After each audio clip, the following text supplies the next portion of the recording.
ओम नमः सिद्धेभ्य। नमो नमः सतहितं कराय वीराय भव्याम्बुजभास्कराय अनन्तलोकाय सुरार्चिताय देवादिदेवाय नमो जिनाय देवादिदेवाय नमो जिनाय। अनंत अनंत सिद्ध परमेष्टि भगवान की परम पूज्य आचार्य भगवंत गुरुवर विशुद्ध सागर जी मुनि महाराज की परम पूज्य मुनि श्री सुप्रभ सागर जी महाराज की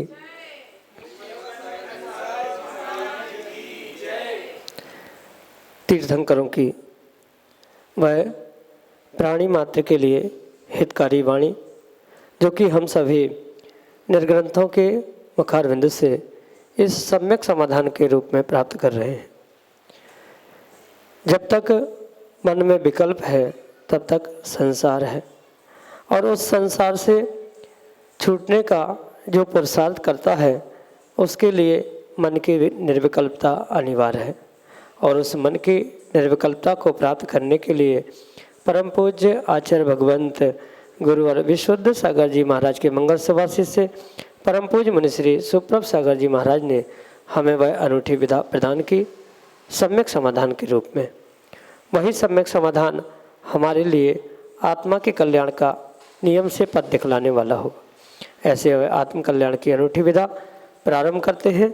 और आज के पहले प्रश्न के लिए देवेश जैन गाड़रवाड़ा मध्य प्रदेश से महाराज श्री के चरणों में बारंबार नमोस्तु निवेदित करते हुए अपना समीचीन विकल्प रख रहे हैं कि महाराज श्री जैसे बदलाव संसार का नियम है, वैसे ही क्या हमें भी धर्म को नई जनरेशन तक पहुंचाने के लिए कुछ धार्मिक तरीकों में बदलाव करना चाहिए, जिससे कि धर्म का महत्व खत्म भी ना हो और हम उस धर्म को भी समझ सकें। हमारे समीचीन विकल्प का सम्यक समाधान करते हुए हमारा मार्गदर्शन करने की अनुकंपा करें। नमोस्तु महाराज जी, नमोस्तु। ओम नमः सिद्धम। परम पूज्य आचार्य भगवान गुरुवर विशुद्ध सागर जी महाराज की परम पूज्य मुनि श्री सुप्रभ सागर जी महाराज जी की ये परम सत्य है कि परिवर्तन इस संसार का सृष्टि का नियम है। बिना परिवर्तन बिना बदलाव के संसार सृष्टि वस्तु आदि प्राप्त नहीं। पर इसका मतलब ये नहीं है कि परिवर्तन सृष्टि संसार का नियम होने से हम धर्म में भी परिवर्तन करते रहे, धर्म का परिवर्तन कर।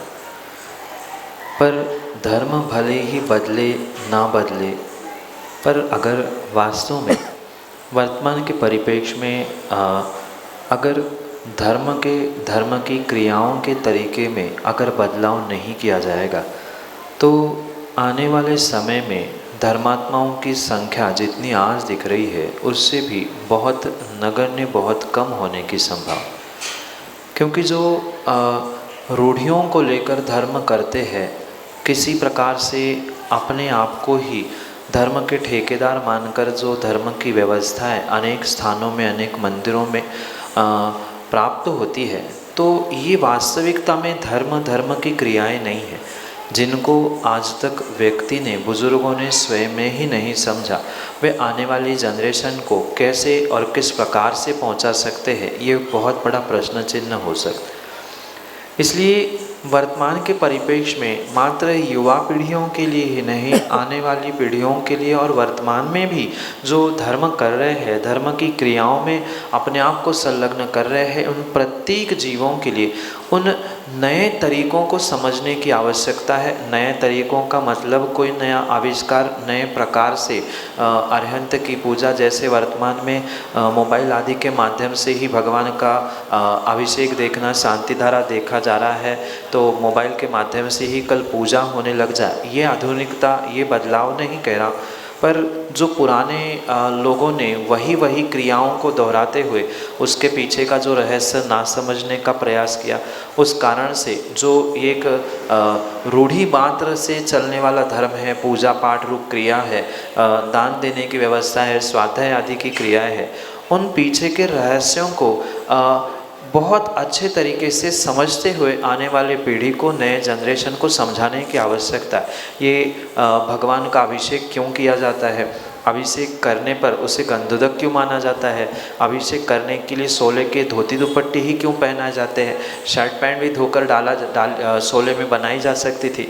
इन सभी जैनिस्टिक अप्रोच का उन व्यक्तियों तक, उन युवाओं तक पहुंचाना बहुत आवश्यक है। और शायद इसीलिए कुछ दिनों से यहाँ उज्जैन चतुर्मास में ये पुरुषार्थ किया जा रहा है, प्रयास किया जा रहा है, जैनिस्टिक साइंस के माध्यम से जो पूरे डिटेल्स जैन धर्म के कि मुनिराज निर्वस्त्र क्यों रहते हैं, अभिषेक क्यों किया जाता है, घी का ही दीपक क्यों जलाया जाता है, इन कारणों को फैक्ट्स और फिगर्स के साथ अगर समझकर फिर आज की पीढ़ी को, आज के जनरेशन को देने का प्रयास किया जाए, तो पक्का मान लेना ये नया तरीका उनको धर्म के प्रति जोड़ने के लिए एक सर्वश्रेष्ठ साधन बन सकता है।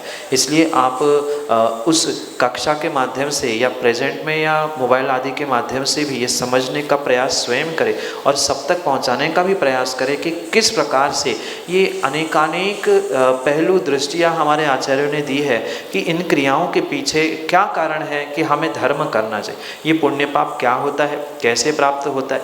इसे बहुत सुंदर तरीके से प्रैक्टिकल आज जितने साधन टेक्नोलॉजी प्राप्त है, उन माध्यमों से ही बहुत अच्छे तरीके से समझाया जा सकता है। और अगर यही तरीका धर्म को समझाने का, धर्म को धर्म की क्रियाओं को समझाने का किया जाए, बदलाव आवश्यक है, पर क्रियाओं का बदलाव नहीं, क्रियाओं के तरीकों में बदलाव चाहिए।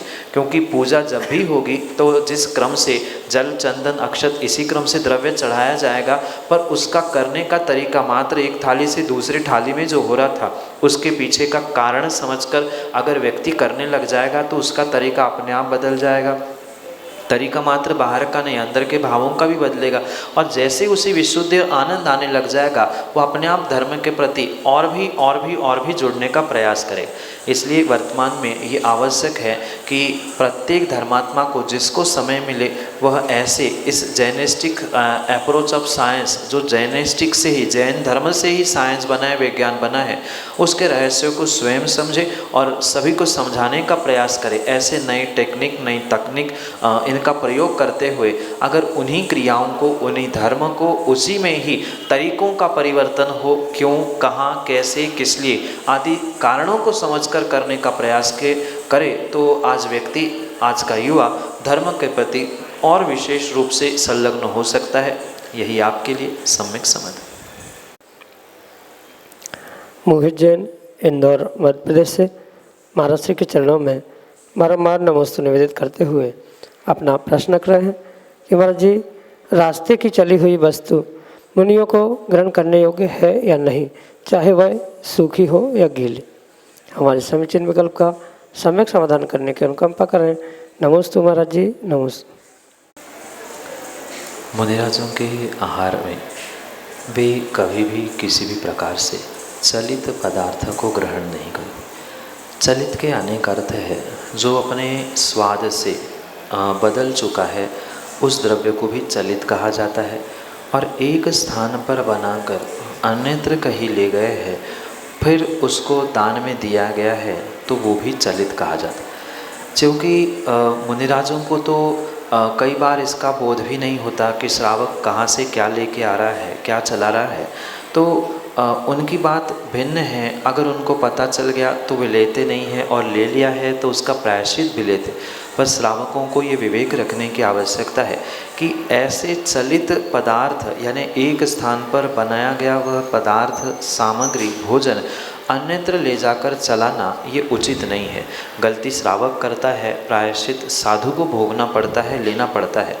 इसलिए ये विवेक पूर्वक जो ऐष्णा समिति के 46 दोष मुनिराजों के होते हैं, उनमें से 16 दोष तो श्रावकों के अधीन ही पूर्ण रूप से होते और वो गलती ना हो, इसलिए उन 16 दोषों को समझना बहुत आवश्यक है।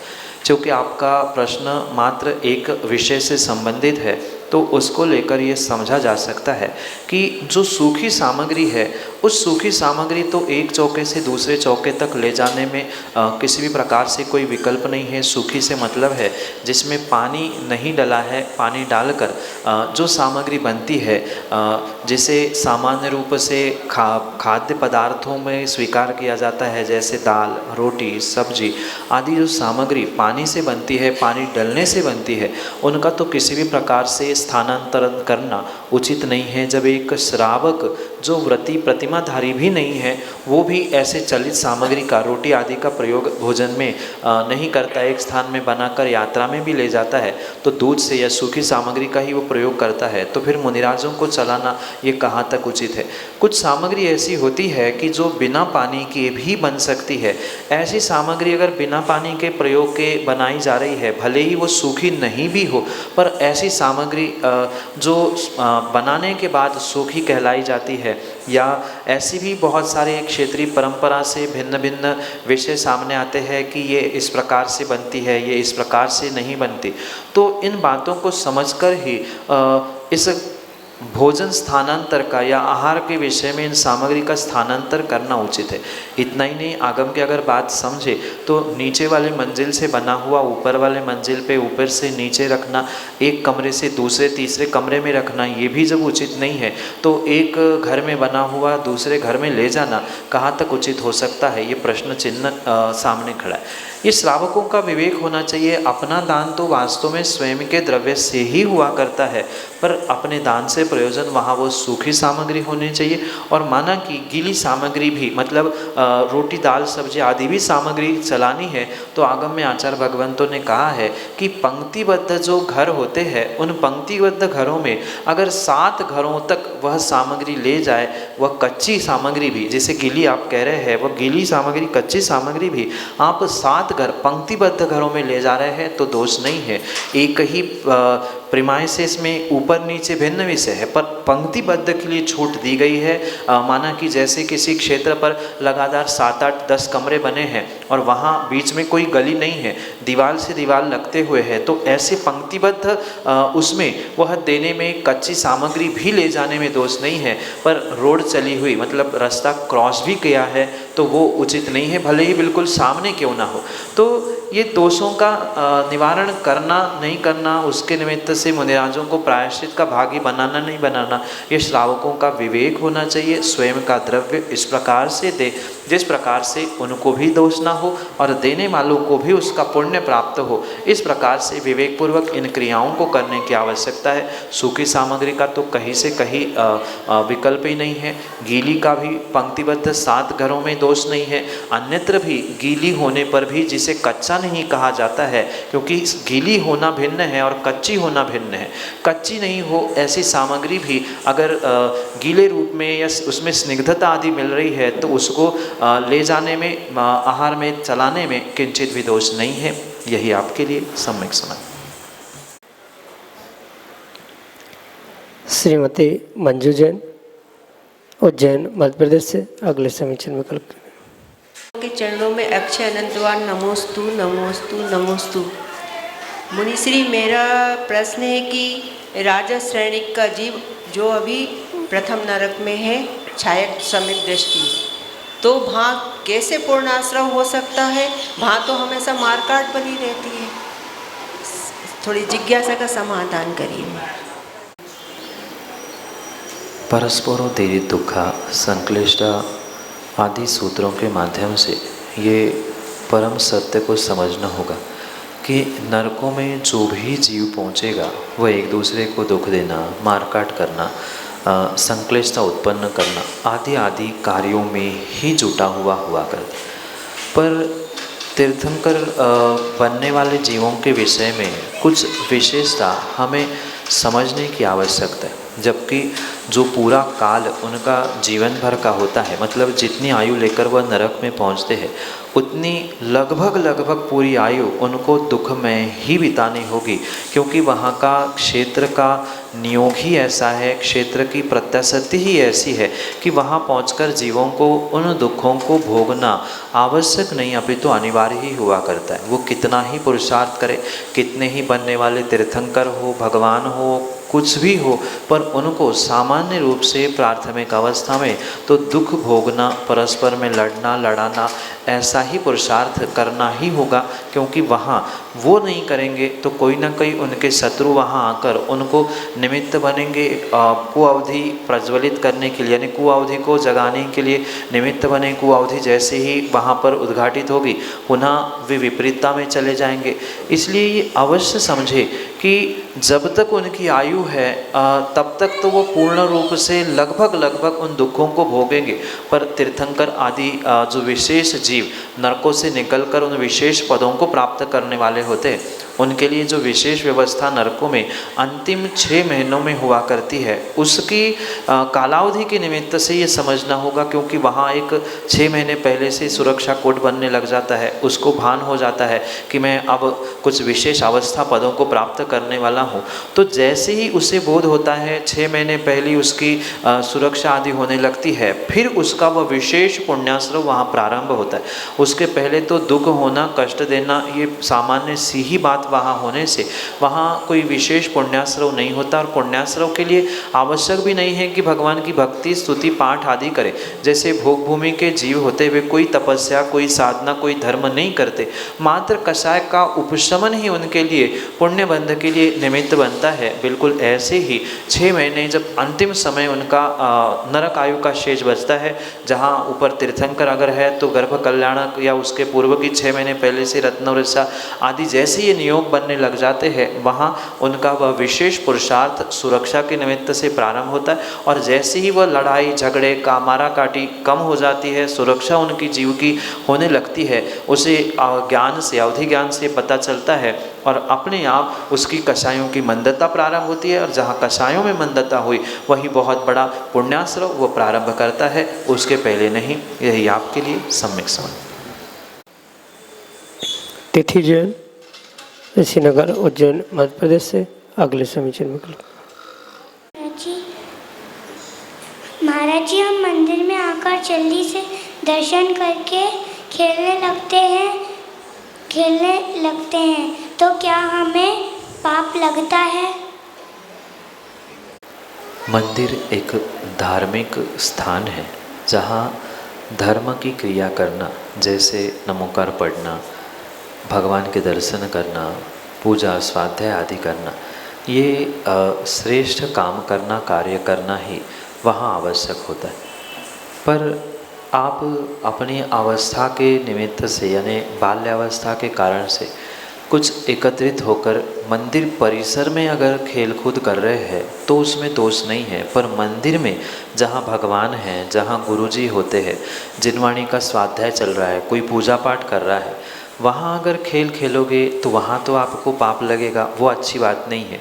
पर मंदिर का परिसर है, मतलब जहाँ भगवान आदि विराजमान है, उसको छोड़कर मंदिर का प्रांगण, आंगन, आसपास की जगह है, वहाँ आप खेल रहे हैं तो उसमें कोई दोष नहीं हो सकता। पर ये भी ध्यान रखें कि आपके खेलकूद में, आपके खेलने में किसी दूसरों को, अगर कोई स्वाध्याय कर रहा है, कोई अच्छा काम कर रहा है, तो उनको विघ्न ना हो, ऐसा ही आपको प्रयास करना होगा।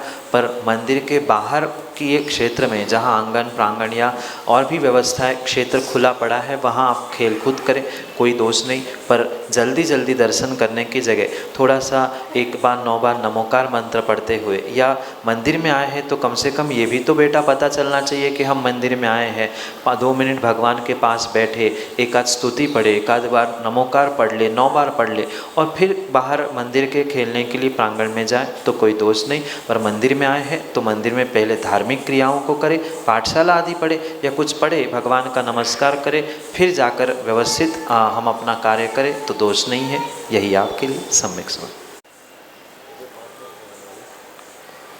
श्रीमती कांता दुगेरिया, ऋषिनगर, उज्जैन, मध्य प्रदेश से अगले समीचीन विकल्प। विश्व सागर जी महाराज की जय। नमोस्तु गुरुदेव, नमोस्तु गुरुदेव। मेरा प्रश्न ये है कि पहली प्रतिमा का नियम क्या क्या है, और भोजन जैसे शुद्ध खाना है कि मर्यादित खाना है, ये पूछना था। श्रावकों की जो 11 प्रतिमा है उनका बहुत विस्तार से स्पष्ट रूप से वर्णन श्रावकाचार ग्रंथों में अनेकानेक आचार्य भगवंतों ने किया। वहाँ पर उनकी क्रिया, उनकी चर्या, उनका खान पान बहुत ही सुस्पष्ट है। पर फिर भी पहली प्रतिमा जो कि दर्शन प्रतिमा है, वहाँ दर्शन प्रतिमा का मतलब मात्र भगवान के दर्शन करना या सामान्य रूप से सम्यक दर्शन को प्राप्त करना, इतना ही नहीं। जब तक दर्शन विशुद्धि के साथ उस सम्यक दर्शन की क्रियाओं को यानी सम्यक्त्वाचरण चारित्र को प्राप्त नहीं किया जा रहा है, तब तक वह निर्दोष प्रतिमा का पालन नहीं स्वीकार किया जा सकता। कहने का तात्पर्य ये है कि मर्यादित भोजन तो पहली प्रतिमा के पूर्व में ही अभ्यास रूप में किया जाता है, क्योंकि पहली प्रतिमा से प्रतिमाएं श्रावक की अवस्थाएं विशेष प्रारंभ होती है और दूसरी प्रतिमा के अभ्यास रूप पहली प्रतिमा को स्वीकार किया जाता है। सम्यक दर्शन के साथ साथ, सम्यक दर्शन के शुद्धि के साथ साथ शुद्ध भोजन का ही वहाँ पर विकल्प है, अन्य कोई भी भोजन का वहाँ विकल्प नहीं। भले बहुत सारे लोग ये कहते हैं कि हमारी तो पहली प्रतिमा है, 16 के वस्त्रों की क्या आवश्यकता, और पहली नहीं, ऐसे भी जीव हमने देखे कि 7वीं 8वीं प्रतिमा में भी बिना 16 के शाम का भोजन पानी आदि करना, ये उनकी मान्यता भिन्न हो, पर वास्तविकता यही है पहली प्रतिमा से लेकर आगे की प्रत्येक प्रतिमाओं में शुद्ध ही भोजन करना चाहिए। दूसरी प्रतिमा का अभ्यास ही पहली प्रतिमा में होता है।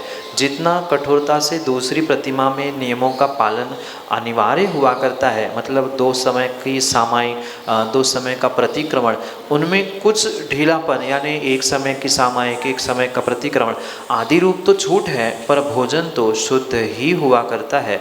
मर्यादित भोजन तो श्रावकों की अनिवार्यता थी, मतलब जब श्रावक 8 मूल गुणों को धारण करता है या श्रावक पद को ही प्राप्त करता है, तभी से उसको मर्यादित भोजन करना चाहिए। आज कितना अमर्यादित, कौन क्या कर रहा है, भिन्न विषय, पर श्रावक का मतलब ही मर्यादित भोजन है। इसलिए व्रती अगर बनना है, प्रतिमाधारी अगर बनना है, तो आपको शुद्ध भोजन आदि ही ग्रहण करना होगा। शेष और भी अगर कुछ जिज्ञासा हो तो व्यक्तिगत रूप से आप प्रणत सागर जी आज महाराज से मिलकर आपका खुलासा कर सकते हैं। यही आपके लिए सम्यक समाधान। श्रीमती आशा सीटी, उज्जैन, मध्य प्रदेश से अगले समीचीन विकल्प के लिए। मुनिश्री के चरणों में त्रैवार नमोस्तु नमोस्तु नमोस्तु। महाराज श्री, मेरा प्रश्न यह है कि जब लोग नियम लेते हैं और अपनी अपनी सुविधा के अनुसार उसमें छूट ले लेते हैं, तो ये कहाँ तक सत्य है? नमोस्तु गुरुदेव।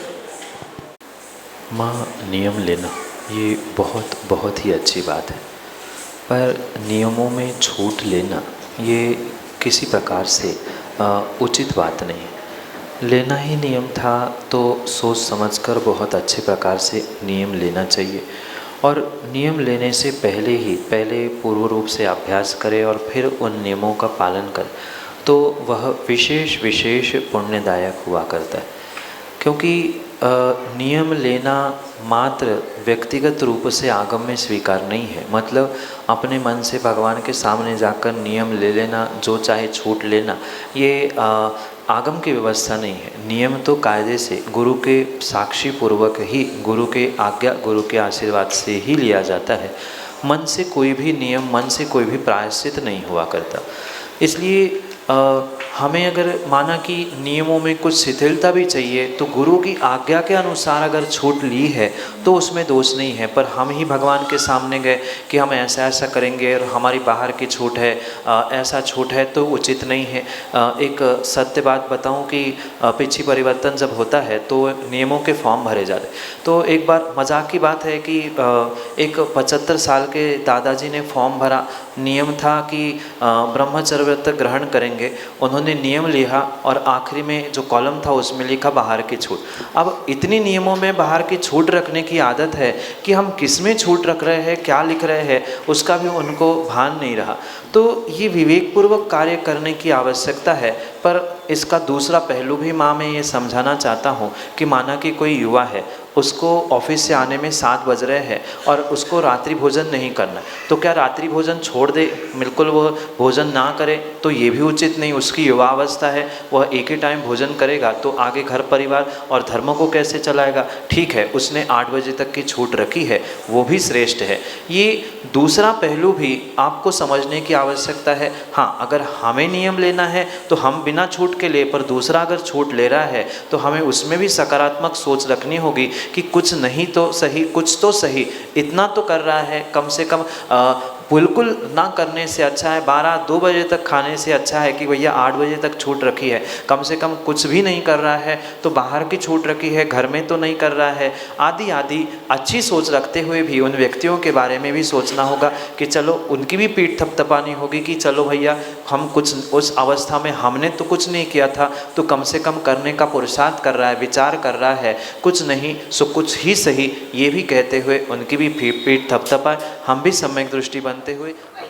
जय जन बंधु, आप हम सभी लाभ ले रहे थे लोकप्रिय कार्यक्रम सम्यक समाधान का। प्रतिदिन यह कार्यक्रम 5:13 पे यूट्यूब चैनल सुप्रवाच के माध्यम से प्रसारित होता है। अगर आप घर बैठे ही अपने कार्यक्रम से जुड़ना चाहते हो या इस कार्यक्रम से जुड़ना चाहते हो, अपने मन के विकल्पों को समाधान प्राप्त कराना चाहते हो, सम्यक समाधान प्राप्त करना चाहते हो, तो हमारा व्हाट्सएप का नंबर 8707548811 है। याद रखिए, अभी कल ही हमने सुप्रवाच इस नाम से यूट्यूब पे ऐप लॉन्च किया है। एंड्रॉयड पे यह ऐप चलेगा, आप प्ले स्टोर के माध्यम से सुप्रवाच सर्च करें और उसके माध्यम से आप अपने विकल्पों का समाधान, जो सम्यक समाधान है, ये कार्यक्रम सुन सकते हैं। मुनिश्री की अन्य जानकारी जैसे लाइव लोकेशन, आने वाले पंचकल्याणक, आने वाले विधान कार्यक्रम आदि आदि की जानकारी आपको एक ही अम्ब्रेला के नीचे, एक छत के नीचे, मतलब एक ऐप के माध्यम से आपको प्राप्त हो सकती है। आप सभी लोग उस ऐप को डाउनलोड करें और हमसे जुड़िए, एक बार जुड़ के देखिए, अच्छा लगता है। मुनिश्री के चरणों में कोटिशा नमोस्तु करते हुए आज के इस सम्यक समाधान कार्यक्रम को ख़त्म करने से पहले आप लोगों से एक और विनती रह गई। शाम को 7:40 पे जिनवाणी चैनल को देखना ना भूलिएगा। जिनवाणी चैनल पे मुनिश्री के प्रवचन प्रतिदिन शाम को 7:40 पे प्रसारित होते हैं। आप सभी लोग घर बैठे मुनिश्री का वाणी का लाभ टीवी चैनल के माध्यम से भी ले सकते हैं, ठीक शाम को 7:40 पे। आप सभी को जय जिनेंद्र करते हुए आज के इस सम्यक समाधान कार्यक्रम को यहीं पे विराम देते हैं। जय जिनेंद्र।